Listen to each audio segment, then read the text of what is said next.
శబరిమల విగ్రహాలపై 4.5 కిలోల బంగారం మాయమైంది. ద్వారపాలక విగ్రహాలపై బంగారు పూత పూసిన రాగి తాపడాల బరువు తగ్గడంపై దర్యాప్తునకు కేరళ హైకోర్టు ఆదేశించింది. విజిలెన్స్ కమిటీ దర్యాప్తు చేపట్టాలని సూచించింది.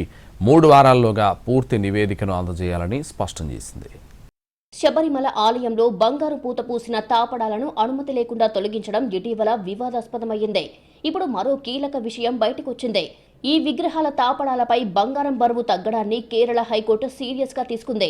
దీనిపై విజిలెన్స్ కమిటీ దర్యాప్తు చేపట్టాలని ఆదేశించింది. శబరిమలలో గర్భగుడి ముందు ఉన్న ద్వారపాలక విగ్రహాలపై బంగారు పూత పూసిన రాగి తాపడాలను 2019లో మరమ్మతుల నిమిత్తం తొలగించారు. వాటిని సరిచేయించి కొత్త బంగారు పూత తాపడాలను అందిస్తారని ఉన్నికృష్ణన్ అనే దాత తీసుకెళ్లారు.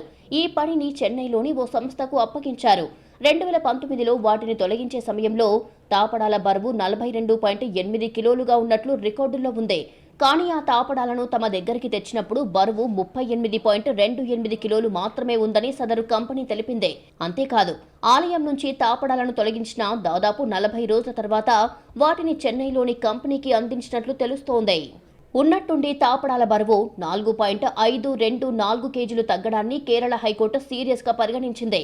వీటిని తిరిగి అమర్చినప్పుడు ఎందుకు బరువును సరిచూడలేదని క్వశ్చన్ చేసింది. ఈ తగ్గుదలకు ఏకైక కారణం బంగారు పూత తగ్గడమే అని కోర్టు అభిప్రాయపడింది. లేదంటే దాత వాటి స్థానంలో మరో తాపడాల సెట్ ను కంపెనీకి ఇచ్చే అవకాశం కూడా ఉన్నట్లు తెలిపింది. ఇందులో అనేక లోపాలు కనిపిస్తున్నాయని, బరువు ఎలా తగ్గిందో తెలుసుకునేందుకు విజిలెన్స్ కమిటీ దర్యాప్తునకు ఆదేశించింది. ఇందుకు సహకరించాలని ట్రావెన్కోర్ దేవస్వం బోర్డుకు సూచించింది. దీనిపై 3 వారాల్లోగా పూర్తి నివేదికను అందజేయాలని స్పష్టం చేసింది. ఆ తర్వాత ఈ కేసు విచారణను ఈ నెల 30కి వాయిదా వేసింది. శబరిమల స్పెషల్ కమిషనర్ కు సమాచారం ఇవ్వకుండానే ద్వారపాలక విగ్రహాల బరువు తాపడాలను మరమ్మతుల నిమిత్తం తొలగించడంపై హైకోర్టులో పిటిషన్ దాఖలయ్యింది. ఇటీవల దీనిపై విచారణ జరిపిన న్యాయస్థానం తీవ్ర ఆగ్రహం వ్యక్తం చేసింది. ముందస్తు అనుమతులు లేకుండా వాటిని ఎలా తరలిస్తారు అని ప్రశ్నించింది. దీనిపై బోర్డు నుంచి వివరణ కోరింది కోర్టు.